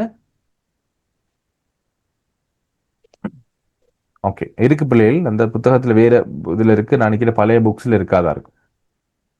மறுக்க சொல்றேன் பிள்ளைகள், பார்த்து கொள்ளுங்க. பட்டி பெருக வேணும் தம்பிரானே என்று சொன்னால் மாடுகளை அடைத்து வைக்கின்ற பட்டியில அந்த பட்டியில மாடுகளினுடைய எண்ணிக்கை அதிகரிக்க வேண்டும். பால் பானை பொங்க வேணும் என்று சொன்னால் அரிசியும் நெல்லும் பசும்பாலும் ஏன்னா அந்த இதெல்லாம் கிடைச்சி நாங்க பால் பானையில போட்டு நெல்ல பொங்கி வழிய வேணும், எங்களுக்கு நல்ல உணவு கிடைக்க வேணும் அப்படின்னு சொல்லி வேண்டுறாங்க. மேலி என்று சொல்றது உழவு தொழிலால வரக்கூடிய செல்வம் எங்களுக்கு அதிகரிக்க வேணும். உலகத்தில் உள்ளோர்கள் எல்லாம் சந்தோஷமாக குறைவின்றி வாழ வேணும். நாடு தலைக்க வேணும், எங்கட நாடு நல்ல சிறப்பா இருக்கணும், நல்ல மழை பெய்ய வேண்டும், ஏர் தலைக்க வேண்டும், ஏர் பூட்டி உழுகின்ற உழவு தொழிலானது வளர்ச்சி காண வேண்டும். எல்லோரும் என்ன செய்யணும்? உலக மக்கள் அனைவரும் சிறப்புடன் வாழ வேண்டும் சிவபெருமானை, அனைவருக்கும் அருள் புரிவாயாக அப்படிங்கிறது இந்த பாடல். சுமர்க பொருளை வாசிக்கிறேன். சிவபெருமானே, மாடுகளை அடைத்து வைக்கும் பட்டியினுள் மாடுகளினுடைய எண்ணிக்கை அதிகரிக்க வேண்டும். பசும்பாலும் அரிசியும் கிடைத்து பால் பொங்கல் பொங்குவது ஓங்க வேண்டும். கலப்பை என்று சொல்லு, கலப்பையினால் அல்லது ஏர் அல்லது கலப்பைன்னு சொல்லுவோம் பிள்ளைகள். ஒரே ஒரு முறை அது வினா வந்துருந்துச்சு. மேலி என்று சொல்றது அப்படிங்கிறதுக்கானது எங்களுக்கு பல்வேறு வினாக்கள் ஒரு வினா வந்திருந்தது. ஏர் கலப்பை அப்படின்னு சொல்றோம். ஏர் அல்லது கலப்பை உழவு தொழிலால் கிடைக்கும் செல்வம் பெருக வேண்டும். உலகத்தில் உள்ளோர்கள் குறைவின்றி வாழ வேண்டும். நாட்டில் உள்ளோர்கள் குறைவின்றி வாழ வேண்டும். காலம் தவறாது மழை பொழிய வேண்டும். இதனால் ஏற்பூட்டி செய்யும் உழவு தொழில் சிறக்க வளர்ச்சியடைய வேண்டும். உலக மக்கள் அனைவருமே சிறப்புடன் வாழ வேண்டும் அப்படின்னு சொல்லி விரும்புறாங்க. இதுல வந்திருக்கக்கூடிய வினாக்கள் பார்த்தீங்கன்னா 2016ஆம் ஆண்டு வினா ஒன்று வந்திருக்கிறது. இப்பாடலில் கொடுத்திருக்கேன். இப்பாடலில் கலப்பை குறிப்பனவாக அமைந்துள்ள 2 சொற்கள் வந்து மேலி மற்றும் ஏர் அப்படிங்கிறது வந்திருந்திருக்கிறது. அடுத்த வினா வந்திருக்குது. ஆவண்ணா விவசாயத்தில் பரந்த நோக்கு இப்பாடல் எவ்வாறு புலப்படுகின்றது? பரந்த நோக்கம் எப்படி புலப்படுது அப்படின்னா இது வந்து 2வது வினாவில் வரக்கூடிய 1 2 வரல அந்த வினாவில் வந்து ஒரு கேள்வி, 2வது வினாவில் வந்து 3 கேள்வியில ஒரு கேள்வி வந்திருந்தது. அப்ப பரந்த மனப்பாங்கு எப்படி இருக்கு? நாங்க மட்டும் வாழணும் அப்படிங்கிறத நினைக்காம இவர்கள் நாடு வளர வேண்டும், நாட்டு மக்கள் நல்லா இருக்கணும், நல்ல மழை பெய்ய வேண்டும், உழவு தொழில் சிறக்க வேண்டும், எல்லோரும் வாழ வேண்டும் என்று கூறுகின்ற பொழுது இது விவசாயத்தினுடைய அவருடைய தனிப்பட்ட நோக்கு மட்டும் இல்லாம அவருடைய உயர்ந்த மனப்பாங்கை பார்க்கலாம். 2020ஆம் ஆண்டு நாட்டார் பாடல் என்ற பகுதி உழவரது வேண்டுதல்கள் எப்படி இருந்தது? முழு பாடலும் என்னென்ன கேட்டுக்கிட்டாங்க? பட்டி பெருகணும், பால் பானை பொங்கணும், செல்வம் பெருக வேணும், நாடு வளமா இருக்கணும், நல்ல மழை பெய்யணும், வேளாண்மை சிறக்க வேண்டும் என்று சொல்லி 2020ஆம் ஆண்டு 6வது கேள்வியா உங்களுக்கு வந்திருந்தது. அடுத்து அடுத்து அந்த 2 வருஷத்துல மட்டும் அந்த வினா வந்திருக்கிறது பிள்ளைகள். அடுத்து அருவி வெட்டும் பாடல் 2வது பாடல். இதுல நாங்க 2ஆக பிரிச்சு கொள்ளணும் பிள்ளைகள். இது ஒரு பகுதி, இன்னும் ஒரு பகுதி இது. சோ முதலாவது பகுதி பாத்தீங்கன்னா அருவி வெட்டிட்டு வர்ற அந்த மக்கள் இங்க பாத்தீங்கன்னு சொன்னால் இவங்க அருவி வெட்டிட்டு வராங்க. ஆண்கள் இல்ல பெண்கள் மட்டும் தான் கொடுக்கப்பட்டிருக்கு. ஆண்களும் பெண்களும் இது நடுவு நடுறதாம் பிள்ளைகள் கலட்டுற மாதிரி இருக்குது. பட் அருவி வெட்டுதுன்னு நினைச்சு கொள்ளுங்க, வேற போட்டோ ஒன்று கிடைக்கல. சோ ஆண்களும் பெண்களும் அருவி வெட்டிட்டு வரப்ப பாக்குறவங்க எல்லாம் என்ன செய்யறாங்க அப்படின்னா எவ்வளவு அழகாக அருவி வெட்டிட்டு வராங்க அப்படின்னு ஒரு வார்த்தை சொன்னா அவங்களுக்கு கண்ணேறு படும், நாவூறு படும் அப்படிங்கிறது கிராமிய மக்களினுடைய ஒரு நம்பிக்கை. சோ அப்படி யாரும் அவங்க மேல கண்ணு வச்சிடக்கூடாது, நான் சொற்பற்றக்கூடாது என்று சொல்லி இங்க பாருங்க இருக்கிறார் ஐயனார் என்று சொல்லக்கூடிய ஒரு தெய்வம். இவர்கிட்ட வேண்டிக் கொள்றாங்க. ஐயனார் என்ற தெய்வத்திட்ட போய் வேண்டிக் கொள்றாங்க, எங்களுக்கு நான் ஊறுபடக்கூடாது, இவங்களுக்கு எந்த குறை குற்றங்களும் விடக்கூடாது என்பதாக அவருடைய வேண்டுதல்கள் அமைஞ்சிருக்கு. அப்ப இந்த பாடல்ல எப்படி அவங்க அறிவெற்றி வராங்கன்னா, ஆற்றோடு ஆற்று நீர் அலைந்து வருமா போல், ஒரு ஆற்று நீர் இருக்கு பிள்ளைகள், அந்த ஆற்று நீரானது அலைந்து திரிந்து பெருகியோரு மாறானது அலைகளால் அல்லல் பட்டு வருவது போல. ஒரு ஆறு நீங்க பார்த்திருந்தா தெரிஞ்சிருக்கும் பிள்ளைகள், எவ்வளவு அழகாக அந்த ஆறானது வரும். ஸோ பெரிய சின்ன ஆறுகள் இல்லை, பெரிய பெரிய ஆறு எல்லாம் பார்த்துருந்தீங்கன்னா எவ்வளவு அழகாக வரும் என்று பாருங்க. ஸோ உங்களுக்கு ஒரு ஆறு உண்டு காட்டுறேன். ஓகே, இப்ப இந்த ஆறு இது இல்லை, பார்த்துக்கொள்ளுங்க. ஸோ இந்த ஆறு பார்த்தீங்க அப்படின்னா இந்த ஆறு ஆனது இன்னும் ஒரு ஆற்று நீரோடையோ அல்லது அலைந்து திரிந்தோ வருகின்றதை பார்ப்பதற்கு எங்களுக்கு கொள்ளை அழகாக இருக்கும். ஸோ இப்படி ஆற்று நீரானது அலைந்து அலைகளை எழுப்பி கொண்டு வருவதை போல இங்கு இருக்கக்கூடிய ஆண்களும் பெண்களும் என்ன செய்யறாங்கல்ல, அருவி வெட்டி கொண்டு வர்றாங்க அப்படின்னு சொல்றாங்க. ஆற்றோடு ஆற்று நீர் கலந்து வருவதை போல, ஆற்று நீரோட இன்னும் ஒரு ஆற்று நீர்கள் கலந்து வருவதை போல அங்கிருக்கின்ற ஆண்களும் பெண்களும் அருவி வெட்டி கொண்டு என்ன சொல்றாங்க அப்படின்னா அழகாக கொண்டிருக்கிறார்கள் சொல்றாங்க. அடுத்து புல் என்று சொன்ன என்ன பிள்ளைகள்? புல் என்று சொன்ன என்னது? புல் பறவைகள் என்று அர்த்தம். சோ பார்த்து கொள்ளுங்க, பறவைகள் எவ்வளவு அழகாக பறந்து வரும் என்பதை நான் உங்களுக்கு காட்டுறேன். சோ இதுதான் பிள்ளைகள், பறவைகள் பறந்து வர்ற அழகா பாருங்க. பறவைகள் ஒரு நேர்த்தியாக இவ்வளவு அழகா பறந்து வருது. இதே போலதான் இவங்க இங்க அருவி வெட்டிட்டு வராங்க. பாருங்க, இங்க இவங்க அருவி வெட்டிட்டு வர்ற அழகும் இந்த பறவை இனங்கள் பறந்து வர்ற அழகும் ஒரே போலதான் இருக்குது. சரியா? அதன் பிறகு இந்த ஆற்றோடு ஆற்று நீர் வருவதற்கு பிறகு அதன் மேல பறவை இனங்கள் பறந்து வருவதை போலவும் இவங்க அருவி வெட்டிட்டு வராங்க. ஒப்பீடு சொல்லப்படுது உவமை. போல் என்பது உவமை தொடராக இங்க சொல்லப்படும்.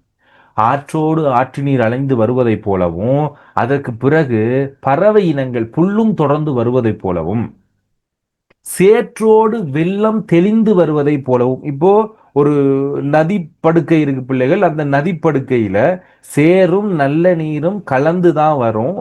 அதுல சொல்றாங்க, சேற்று வெள்ளத்துல இருந்து தெளிவான நீரோடை வந்தா எவ்வளவு நேர்த்தியாகவும் அழகாகவும் இருக்குமோ அது போல அவங்க வராங்க. சோ இது சேற்று வெள்ளம், இது சேற்று வெள்ளமாக கொண்டிருக்குது. இந்த சேற்று வெள்ளமானது தெளிவடைஞ்சிச்சு அப்படின்னா எவ்வளவு அழகாக இருக்கும்னா இவ்வளவு அழகா இருக்கும். இங்க பாருங்க, சேற்று வெள்ளம் இப்படி இருக்க அந்த சேற்று வெள்ளம் தெளிவடைஞ்சா எவ்வளவு அழகாக இருக்குது என்று சொல்லி பாருங்க. இதுல ஒரு தூசி கூட இல்லை பிள்ளைகள், எவ்வளவு களங்கம் இல்லாத சுத்தமான நீராக இருக்கிறது. சேற்று வெள்ளத்தில இருந்து தெளிவான ஆறாக கலந்து வந்தா எப்படி இருக்குமோ அது போல அவர்கள் அருவி வெட்டி வருகிறார்கள்.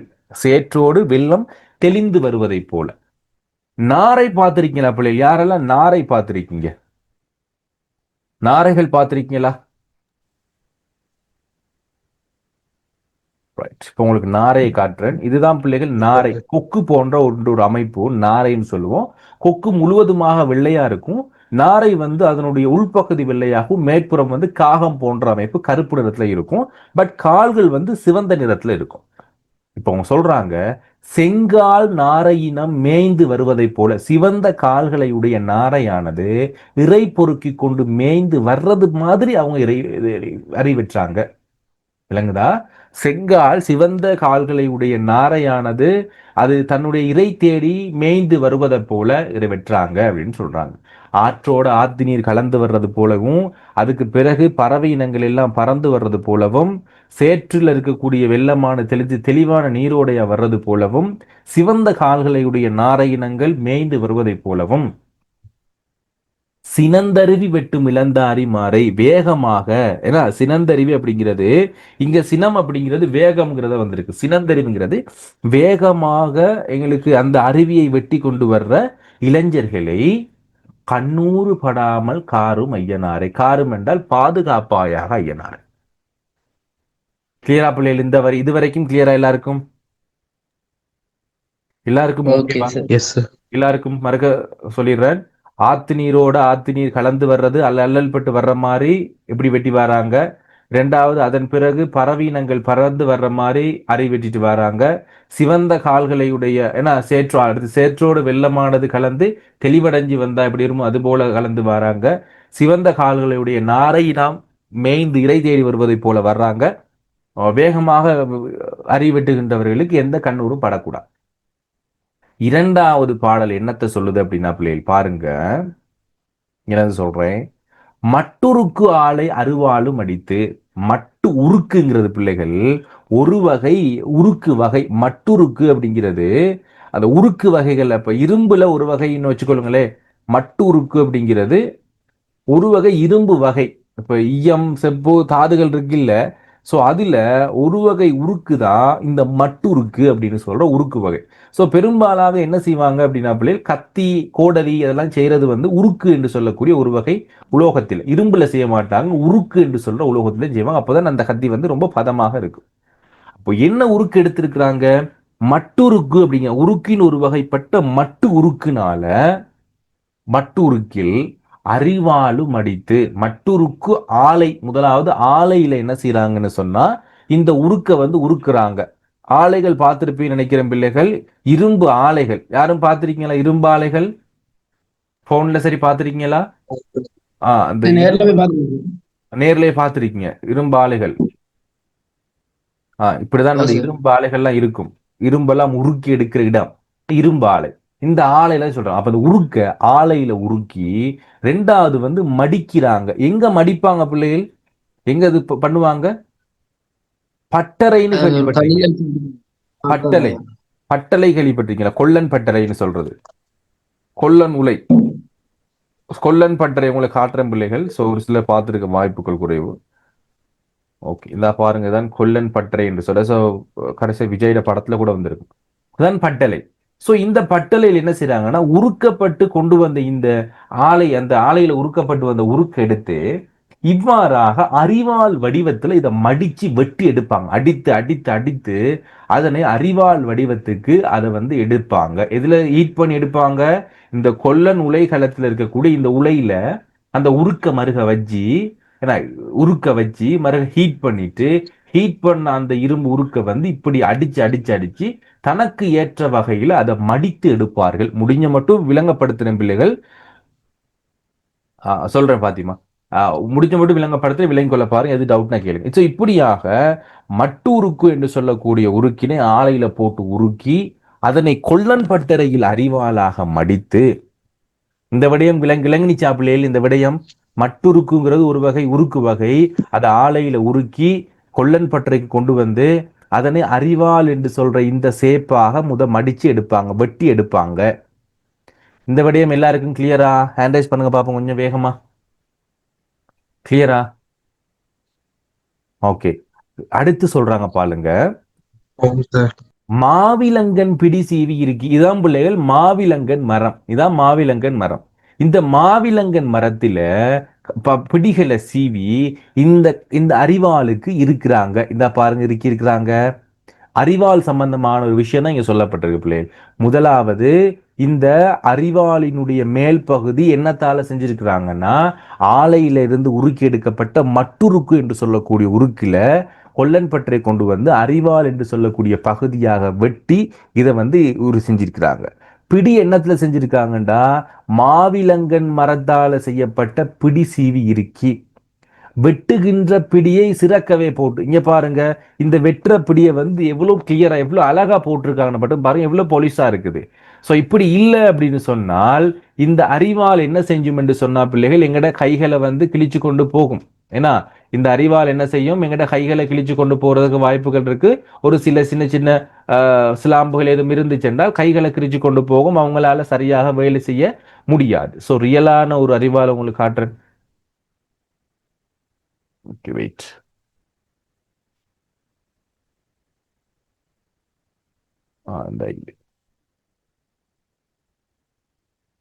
இத பாருங்க.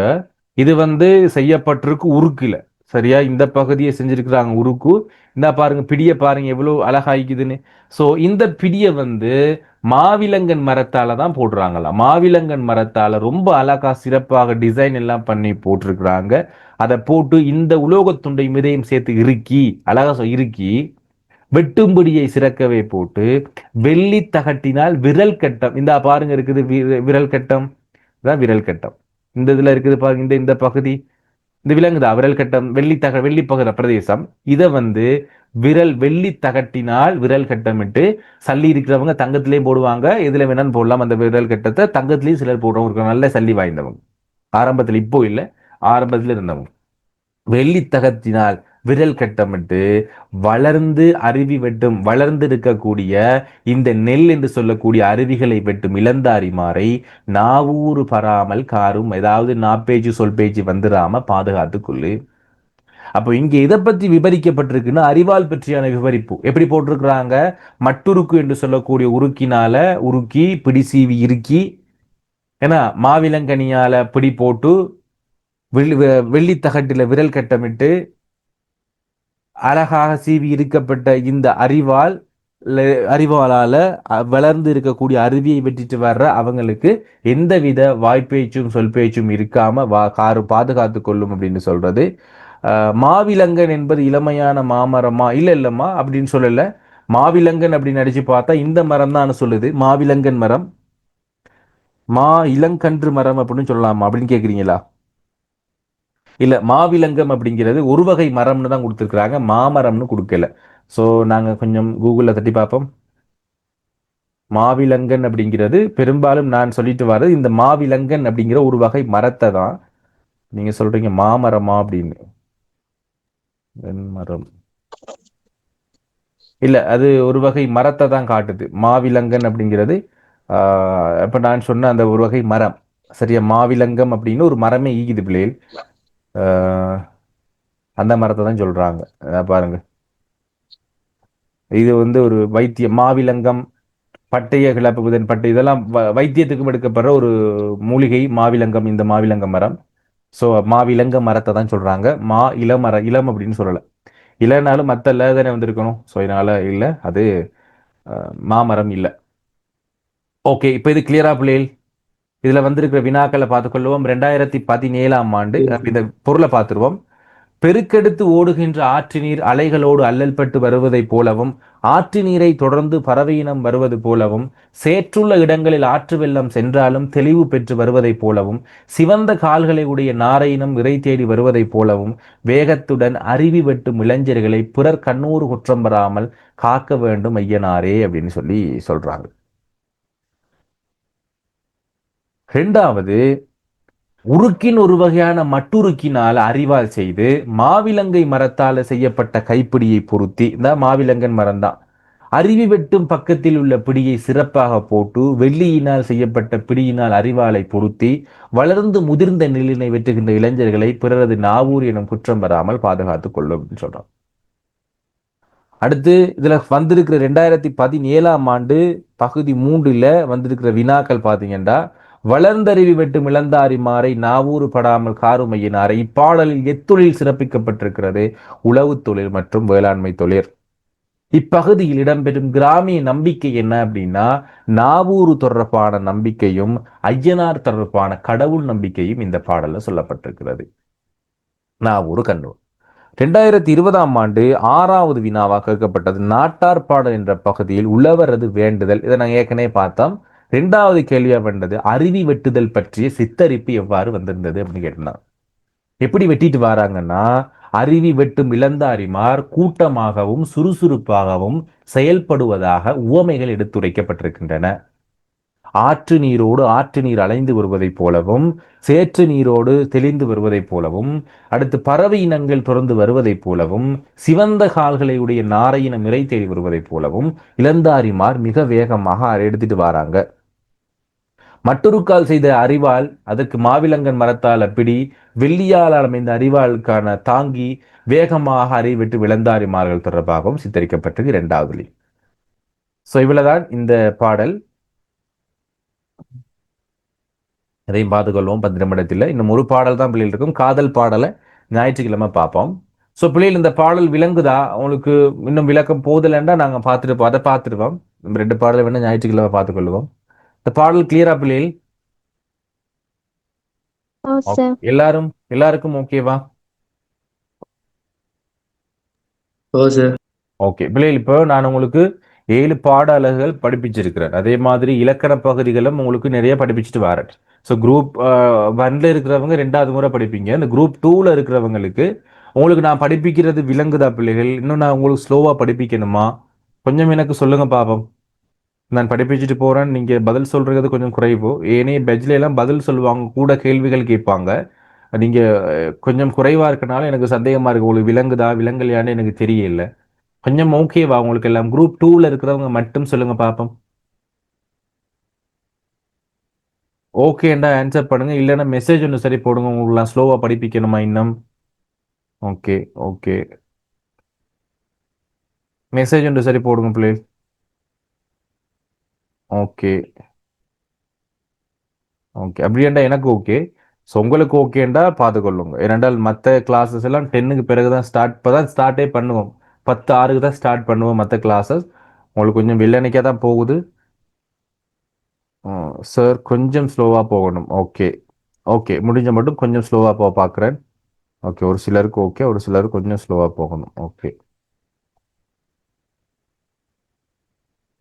ஓகே, கொஞ்சம் 10:15க்குள்ள முடிச்சுக்கொள்ளும் பிள்ளைகள். 10:15க்கு இன்னும் ஒரு கிளாஸ் இருக்கு, லிட் கிளாஸ் உண்டு. ஸோ கொஞ்சம் பார்த்துக்கொள்வோம். கடல்ல மீன் பிடிக்கின்ற பொழுது உற்சாகத்தை உண்டாக்குவதற்காக பாடுபடும் பாடலாக இந்த பாடல் அமையப்பட்டிருக்குது.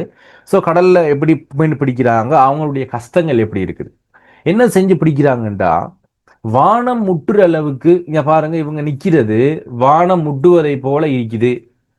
வானம் முட்டுவது போல இவர்கள் நின்று கொண்டு என்ன செய்யறாங்க என்றால் அந்த மீனை பிடிக்கிறாங்க.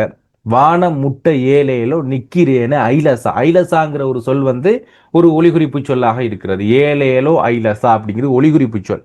பெருசா பொருள் என்று காண முடியாது. அவங்க எல்லாத்துலயும் பாடுற ஒரு ஏலேலோ ஐலசா அப்படிங்கிறது மீனவர்களுடைய அந்த சொல்லாக இருக்குது.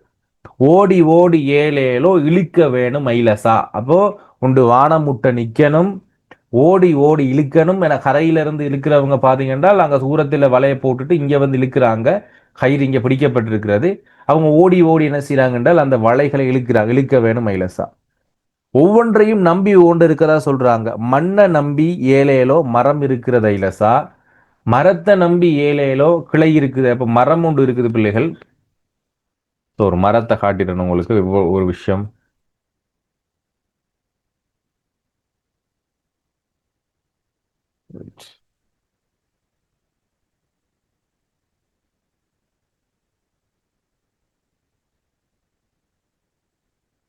ஓகே, இப்ப இதை ஞாபகம் வச்சுக்கொள்ளுங்க. மரத்தை மண்ணை நம்பி என்ன இருக்குது என்று சொன்னா பிள்ளைகள், மரம் இக்குதான். ஒரு மண் இருக்குது என்று சொல்லி நம்பி அந்த மரம் இருக்க, மரத்தை நம்பி என்ன பிள்ளைகள் இக்குதான் இதை பார்த்துக்கொள்ளும். மண்ணை நம்பி மரம் இக்குது, மரத்தை நம்பி கிளைகள் இருக்குது, கிளையை நம்பி இலைகள் இக்குது.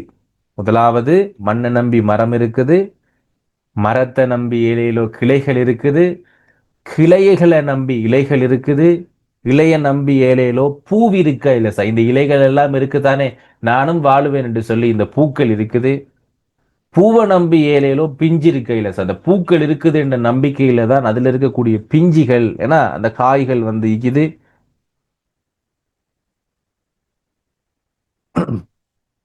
ஆமா வருமா, எக்ஸாமுக்கு வரக்கூடிய பாடல்கள் தான் பார்ப்போம். பூவை நம்பி ஏலேலோ பெஞ்சிருக்க இலசா, பிஞ்ச நம்பி ஏலேலோ காய் இருக்குது இலசா. பிஞ்சுகளை நம்பி காய்கள் இருக்குது. காய நம்பி ஏலேலோ பழமுங்கள் இருக்குது இலசா. பழத்தை நம்பி ஏலேலோ நான் இருக்கிறேன். அப்போ இது ஒவ்வொரு விடயத்தையும் நம்பி வாழ்வதான அடிப்படைகளை இங்கே சொல்றாங்க. ஒரு விஷயத்தையும் நம்பி நம்பி வாழ்றதாக ஒண்ணு மண்ணை நம்பி இந்த மரம் ஈக்குது என்று சொல்லியும், மரத்தை நம்பி இந்த கிளைகள் இருக்குது என்று சொல்லியும், கிளைகளை நம்பி இங்க இருக்கக்கூடிய இலைகள் இருக்குது என்று சொல்லியும், இலைகளை நம்பி இங்க இருக்கக்கூடிய பூக்கள் இருக்குது என்று சொல்லியும், பூக்கள் எல்லாம் எதை நம்பி இருக்குது என்று சொன்ன காய்கள் அந்த பூக்களை பிஞ்சுகள் பூக்களை நம்பி இருக்குது என்று சொல்லியும், காய்கள் எல்லாம் பிஞ்சுகளை நம்பி இருக்குது என்று சொல்லியும், பழம் எல்லாம் இந்த காயை நம்பி இருக்க, இந்த பழத்தை தான் நான் நம்பி இருக்கிறேன், நான் சாப்பிட்றதுக்காக இந்த பழத்தை நம்பி இருக்கிறேன் என்று சொல்லி சொல்றான். உன்னை நம்பி ஏழேலோ நான் இருக்கிறேன் ஐலசா. உன்னை நம்பி அப்படிங்கிறது இங்க கடல் தேவதையும் சொல்றாங்க. உன்னை நம்பி அப்படிங்கிறது யார? கடல் தெய்வத்தை பத்தி இங்க சொல்றாங்க. கடலே உன்னை நம்பிதான் நான் ஐக்கிறேன் அப்படிங்கிற மாதிரி இந்த கடலை நம்பி சொல்றாங்க. உன்னை நம்பிதான் நான் ஐக்கிறேன்னா பெரும்பாலும் மீன் வளத்தை கொடுக்கக்கூடிய ஒன்றாக இந்த கடல் இருப்பதால உன்னை நம்பி ஏழேலோ நான் இருக்கிறேன் அப்படின்னு ஏலேலோ இல்லம்மா, ஏலாதுங்கிற பொருள் இல்ல, ஏலேலோ ஐலசாங்கிறது கடல் வாழ் அந்த பிரதேசத்துல இருக்கக்கூடிய மக்கள் அவங்க டெய்லி பயன்படுத்தக்கூடிய ஒரு சொல். அதுக்கு பொருள் இல்லை. அப்படி ஏலேலோங்கிறது பொருள் இல்லாத ஒரு ஒளிகுறிப்பு சொல். ஏலாதுங்கிற பொருள் இல்லை அதுல. உன்னை நம்பிங்கிறது எந்த உன்னை நம்பி? கடல் அப்படிங்கிற உன்னை நம்பி நான் இருக்கிறேன் ஐலசா. உச்சி வெயிலில் ஏலேல உருகுறேனே ஐலசா. உச்சி வெயில் அடிச்சு கொண்டிருக்கு, நான் அதுல உருகி போறேன். ஏன்னா உச்சி வெயில் ஏலேல உருகுறேன் ஐலசா. உள்ள மட்டும் ஏலேல உன்னிடமே இலசா. இப்போ இதுல ரெண்டு விஷயம் சொல்லப்பட்டு கொண்டு, என்னுடைய மனசு யாரை பத்தி நினைச்சு கொண்டிருக்குன்னா உன்னை பற்றி, இந்த கடலை பத்தி நினைச்சு கொண்டிருக்குன்னு சொல்றாங்க. அதே நேரம் தன்னுடைய காதலியை நினைத்து எனக்கு எல்லா வேலை இருந்தாலும் உள்ள மட்டும் என் காதலியான உன்னையே நினைச்சு கொண்டிருக்குங்கிற மாதிரியும் பொருள் இருக்கு. ரெண்டு பொருள் இருக்கிறது. பொருளை பார்த்துக்கொள்ளுங்க. ஸோ ஆகாயத்தை எட்டக்கூடிய அளவுக்கு உயரமாய் நான் நின்று கொண்டிருக்கிறேன். ஆகாயத்தை வான முட்டை இல்லைன்னா ஆகாயத்தை எட்டுற அளவுக்கு நான் நின்று கொண்டிருக்கிறேன், உயரமா நிற்கிறேன்னு. அங்கும் இங்கும் ஓடி திரிந்து நான் என்ன செஞ்சிட்டு வரேன்? அந்த வலைகளை எல்லாம் இழுக்கிறேன். வலையினை இழுக்கணும். பூமியை எதிர்பார்த்து நம்பிக்கை உடனாக என்ன இருக்குதுன்னா மரங்கள் இருக்குது. இந்த பூமி இருக்குது அப்படிங்கிற நம்பிக்கையில மரம் இருக்குது. மரம் இருக்குதுங்கிற நம்பிக்கையில, தன்னை காப்பாற்றும் என்ற நம்பிக்கையில கிளைகள் கொம்புகள் அதை நம்பி இருக்குது. கிளைகள் தம்மை காப்பாற்றும் என்று சொல்லி இலைகள் நம்பி இருக்குது. இலைகள் நம்பிக்கொண்டு இருக்கிறது பூக்கள் எல்லாம். பூக்கள் நம்புவது இலைகள் இருக்குது எங்களை காப்பாத்திடும். பூக்களை நம்பிக்கொண்டு பிஞ்சுகள் இருக்க, பிஞ்சுகளை நம்பிக்கொண்டு பழங்கள் இருக்க, பழங்களை நம்பிக்கொண்டு நான் இருக்கிறேன் அப்படின்னு சொல்லி இவர் தன்னை பற்றி சொல்றார். அது போல மத்தியான உச்சி வெயில் ரொம்ப அடிக்குது. அந்த வெண்மையால நான் ரொம்ப கஷ்டப்படுறேன், உருகுறேன் அப்படிங்கிறது ரொம்ப கஷ்டப்படுறேனே அப்படின்னு சொல்லி சொல்றாங்க. ஆனா என் மனம் மட்டும் என்ன செய்யுது? உன்னையே நினைச்சு கொண்டிருக்குதுங்கிற உண்டு கடல் வளத்தை பார்த்து கடல் தேவதையும் சொல்றாரு.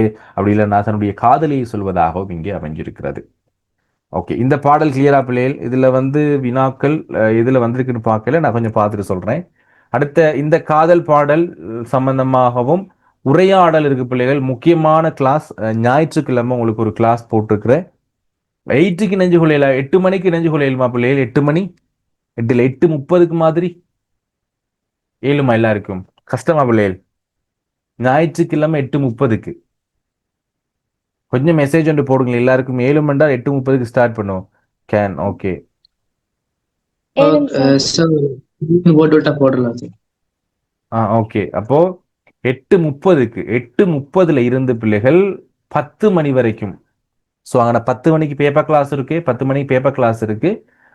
8:30 9:55 வரைக்கும் கிளாஸ் நடக்கும். சரியா? ஸோ இணைஞ்சு கொள்ளுங்க. அடுத்து பேப்பர் கிளாஸ் 1 குரூப் 1ல இருக்கிறவங்களுக்கு ஞாயிற்றுக்கிழமை குரூப் கிளாஸ் பேப்பர் கிளாஸ் இருக்கும், அதுலேயும் ஜாயின் பண்ணிக்கொள்ளுங்க. அதே நேரம் பேப்பர் கிளாஸ் 2ல இருக்கிறவங்களுக்கு பாஸ் பேப்பர் போய்கொண்டிருக்கு, அதில் இணைஞ்சு கொள்ள முடிஞ்ச மட்டும் ட்ரை பண்ணுங்க பிள்ளைகள். ஓகே, 9க்கு பார்ப்போம். நான் கொஞ்சம் வெள்ளனிக்கா கொஞ்சம் இணைஞ்சு கொள்ள பாருங்க. ஒரே ஒரு நாள் மட்டும் எனக்கு சான்ஸ் ஒன்று தாங்க. ஏனென்றால் நிறைய பகுதிகள் முடிக்க இருக்கு. உரையாடல் முடிக்க இருக்கு பிள்ளைகள், பத்திரிகை செய்தி முடிக்க இருக்குது, அடுத்து வினை சொற்கள் ஒரு சில பகுதிகள் முடிக்க இருக்குது, நாட்டார் பாடல்கள் முடிக்க இருக்குது. கொஞ்சம் பெரிய பகுதி ஒன்று இருக்கனால ஒரு 8:30க்கு ஜாயின்டாக பாருங்க. அப்படி இல்லைன்னு சொன்னா கொஞ்சம் அந்த ½ ரெக்கார்டிங்கை கொஞ்சம் கேட்டுக்கொள்ள பாருங்க. ஓகே பிள்ளைகள், குட் நைட். நாங்கள் அடுத்த கிளாஸ்ல ஜாயின் பண்ணலாம். Thank you. Thank you, sir. Bye, Good sir. night, Good sir. night. Okay bye, good night, God bless you. மீனவர் பாடலிருந்து எஸ்ஏ கொஸ்டின்ஸ் வரலாமா? வரலாம் பிள்ளைகள், கண்டிப்பா வரலாம். இந்த வருஷம் நான் உங்களுக்கு எதிர்பார்க்க வினா தரேன். அப்போ நாங்க அதில் நான் ஃபுல்லாக அனலைஸ் பண்ணிட்டு உங்களுக்கு சொல்றேன். நான் பார்ப்போம். ஓகே பிள்ளைகள், குட் நைட்.